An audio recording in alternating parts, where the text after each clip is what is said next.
Hello friends, आज के इस वीडियो में सीखेंगे नॉन परफेक्ट स्क्वायर यानी कि वैसी संख्या जो पूर्ण वर्ग नहीं है, उस संख्या का वर्गमूल कैसे निकालेंगे। जैसे कि यहाँ पे एक संख्या ले लेते हैं, यहाँ पे दिया हुआ है, जैसे कि मान कर चलिए कि यहाँ पे दिया हुआ है √25। ठीक है, तो इसका तो हम लोग जानते हैं कितना होगा, या इसका होगा 50/25 यानी कि 5 इसका आंसर हो जाएगा। अगर यहाँ पे दिया है √36 तो इसका निकालेंगे तो हो जाएगा 6 हो जाएगा। ठीक है, या फिर हो जाएगा यहाँ पे √49 दिया हुआ है तो इसका निकालेंगे तो 7 हो जाएगा, 7×7 = 49 हो जाएगा।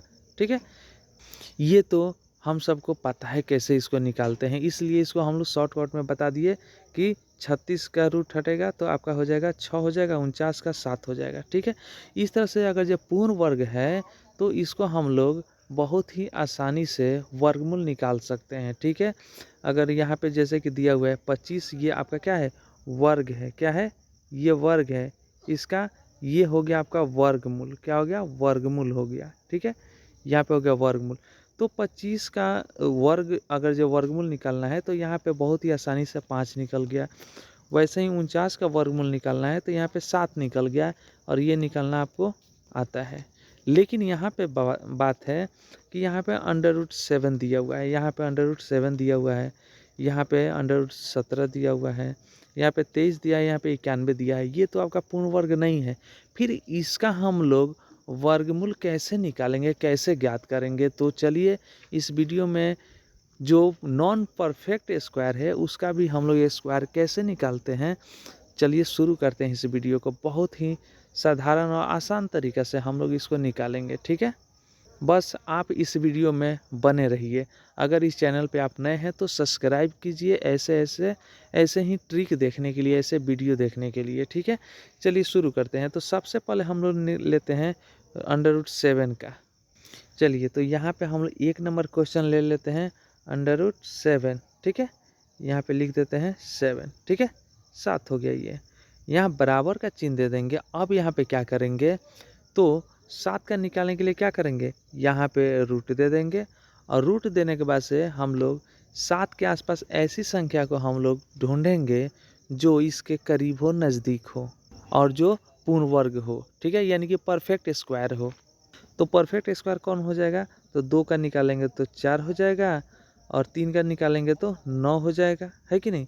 अब यहाँ पे देखेंगे, यहाँ पे 7 दिया हुआ है, यहाँ पे 4 और 9 आ रहा है। ठीक है, तो किसके नज़दीक होगा, तो यहाँ पे देखेंगे 9 के नज़दीक होगा। ठीक है, तो हम लोग इस 7 के जगह पे हम लोग लिख सकते हैं 9 - 2 लिख सकते हैं। ठीक है, यानी कि 9 में से 2 घटेगा तो फिर आपका √7 प्राप्त हो जाएगा, यानी कि 7 मिल जाएगा। ठीक है, तो हम लोग √7 को हम लोग 9 - 2 के रूप में भी लिख सकते हैं। चाहे तो हम लोग 4 को भी लिख सकते हैं, लेकिन उससे काफ़ी दूर है, यानी कि उससे दूर होने की वजह से उसका आंसर भी आ जाएगा, लेकिन सटीक आंसर आपका जो नज़दीक है उसी पे हम लोग निकालते हैं। ठीक है, चलिए, तो यहाँ पे दिया हुआ है आपका 9, तो 9 में क्या करेंगे, यहाँ पे 9 का रूट हटाएंगे तो हो जाएगा आपका 3। कितना हो जाएगा, 3। माइनस है तो माइनस दे देंगे, 2 है तो यहाँ पे 2 दे देंगे। अब यहाँ पे क्या करेंगे, 3 का दोगुना यहाँ पे दोगुना से भाग कर देंगे, तो 3 दूना हो जाएगा 6 हो जाएगा। ठीक है, इतना हो गया।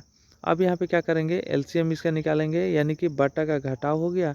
1 6 का एलसीएम हो जाएगा आपका 6, तो ये हो जाएगा आपका 6 3 18 हो जाएगा, और यहाँ घटाव 2 हो जाएगा, यानी कि 18 में से 2 घटेगा तो 16/6 हो जाएगा। ठीक है, अब इसमें भाग करेंगे तो 6 दूना 12 हो जाएगा।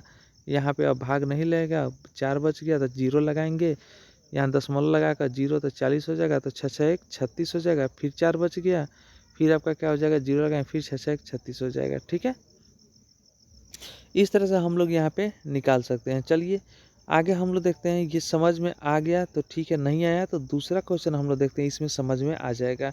यहाँ पे √17 दिया हुआ है। ठीक है, तो √17 का क्या करते हैं, हम लोग निकालते हैं। यहाँ पे लिख देते हैं √17। ठीक है, √17 लिख देते हैं, बराबर कर देंगे। अब 17 का पूर्ण वर्ग कितना होगा, तो हो जाएगा आपका 4 का निकालेंगे, 4 चौका 16 हो जाएगा, और नहीं तो हो जाएगा 5 × 25 हो जाएगा। इससे नीचे भी हो जाएगा, 3 3 का 9 हो जाएगा। या तो 9, 16 या 25, यही आपका क्या है, पूर्ण वर्ग है। इसमें से नज़दीक कौन है, तो नज़दीक आपका ये 2 नंबर जो दिया हुआ है 16 ये है। तो यहाँ पे क्या करेंगे, रूट लिख देंगे और यहाँ पे लिख देंगे 16, ये हो गया 16। और यहाँ पे 17 है तो क्या करेंगे, यहाँ पे +1 कर देंगे, ठीक है। ये हो गया √16 +1 हो गया, तो जोड़ेंगे तो कितना हो जाएगा, √17 हो जाएगा। चलिए अब यहाँ पे 16 का रूट हटाएंगे तो कितना हो जाएगा, 4 हो जाएगा। और प्लस है तो प्लस का चिन्ह दे देंगे, 1 है तो यहाँ पे 1 लिख देंगे और 4 का दुगुना से इसमें भाग कर देंगे तो 4 का दुगुना हो जाएगा 8, यहाँ पे हो गया 8, ठीक है। अब ये हो गया आपका बटा का जोड़, यहाँ कुछ नहीं तो 1 मान चलिए, 1 और 8 का एलसीएम निकालिएगा तो 8 होगा। अब ये 8 बार में 8 चौका 32 और प्लस यहाँ पे 1 हो जाएगा, यानी कि हो जाएगा 33/8 हो जाएगा। अब 33 में 8 से भाग कर दीजिए तो आपका आंसर आ जाएगा 8 चौका 32, 1 बच गया, दशमलव लगाइए, 0 8 एकम 8 हो गया।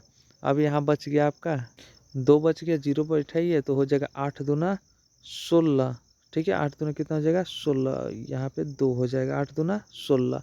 अब वहाँ पे कितना बच गया, 4 बच गया, तो 0 बैठे 8 बचे 40 हो जाएगा। ये आपका आंसर हो गया, यानी कि √17 का आपका अगर जो निकालते हैं स्क्वायर तो यहाँ पे हो जाएगा 4.125, ये आपका आंसर हो गया। चलिए तीसरा क्वेश्चन को हम लोग देखते हैं। तीसरा क्वेश्चन दिया हुआ है रूट यहाँ पे 27 दिया हुआ है, √23 दिया हुआ है, ठीक है।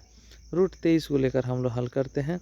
यहाँ पे हो जाएगा आपका √23, यहाँ पे लिख देते हैं √23 बराबर का चिन्ह दे देते हैं। अब 23 के नज़दीक वैसी संख्या ढूंढना है जो पूर्ण वर्ग हो, तो कौन सा हो जाएगा, 4 चौका 16 हो जाएगा, यहाँ पे लिख देते हैं 4 चौका 16, नहीं तो हो जाएगा आपका 5 25, ठीक है। अब 16 और 25 के बीच में ही आएगा 23, यानी कि 23 किसके करीब है, 25 के करीब है, ठीक है। तो यहाँ पे लिख देते हैं √25, ठीक है। और 25 में से कितना घटाएंगे तो 23 होगा, तो 2 घटाएंगे तो माइनस यहाँ पे लिख देते हैं 2 यहाँ पे माइनस हो गया, ठीक है। 25 का अब यहाँ पे रूट हटाएंगे तो हो जाएगा आपका 5 25, 5 हो गया, -2 है तो 2 लिख देंगे और 5 का क्या करेंगे, दुगुना करके यहाँ पे भाग कर देंगे तो 5 दूना हो जाएगा 10, यहाँ पे लिख दिए 10, ठीक है।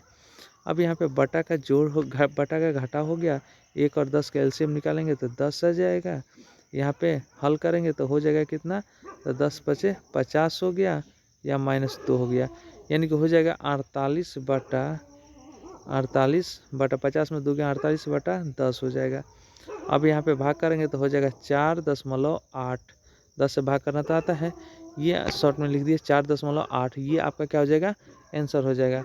यानी कि √23 का स्क्वायर निकालिएगा, वर्गमूल निकालिएगा तो 4.8 ये आपका आंसर आएगा। चलिए एक और क्वेश्चन यहाँ पे लेते हैं, लास्ट क्वेश्चन है √91 यहाँ पे दिया हुआ है, ठीक है। यहाँ पे दिया हुआ है √91, चलिए तो इसको हल करते हैं। यहाँ पे ले लेते हैं √91 ले लिए, यहाँ पे बराबर का चिन्ह दे देते हैं और 91 का आप आसपास पूर्ण वर्ग कौन सा है उसको ढूंढेंगे। तो 91 के आसपास कौन सा है, तो यहाँ पर हो जाएगा 99 81 हो जाएगा और 10 दहिया 100 हो जाएगा, यानी 81 और 100 के बीच में आपका 91 आएगा। तो किसके नज़दीक होगा, तो यहाँ पे देखा जाएगा 91 81 में 10 जोड़ने पर 91 आएगा और 100 में मात्र 9 घटा देने पर 91 हो जाएगा, यानी कि इसके ये नज़दीक है, ठीक है। तो हम लोग ले लेंगे यहाँ पे 100, क्या ले लेंगे 100, तो यहाँ पे लिख देते हैं √100 माइनस कितना है 9 है, तो 9 लिख दीजिए यहाँ पे, ठीक है। अब 10 का रूट हटाएंगे, स्क्वायर करेंगे तो कितना हो जाएगा, 10 देंगे 100, यानी कि 10 हो जाएगा, माइनस यहाँ पे 9 है तो 9 लिख देंगे और बटा में भाग करेंगे, बटा में क्या लिखेंगे, 10 के दुगुना 20 लिख देंगे, यहाँ पे 20 हो जाएगा, ठीक है। यहाँ पे कुछ नहीं है, बटा में 1 है, 1 और 20 का एलसीएम निकालेंगे तो 20 आ जाएगा।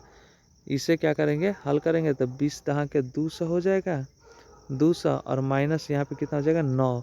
अब 200 में से 9 घटेगा तो 191 बटा यहाँ 20 है तो यहाँ पे हो जाएगा 20, ठीक है। अब इसको हम लोग हल करेंगे तो इसका आंसर आ जाएगा 20 9 180, 9 बार में यहाँ लिख दिए 9।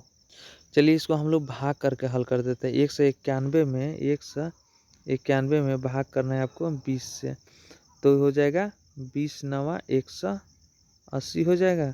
घटा दीजिए तो 1 हो गया, यहाँ भी 1 हो गया, ये कट गया, यहाँ दशमलव लगा दीजिए, यहाँ 0 बैठा दीजिए।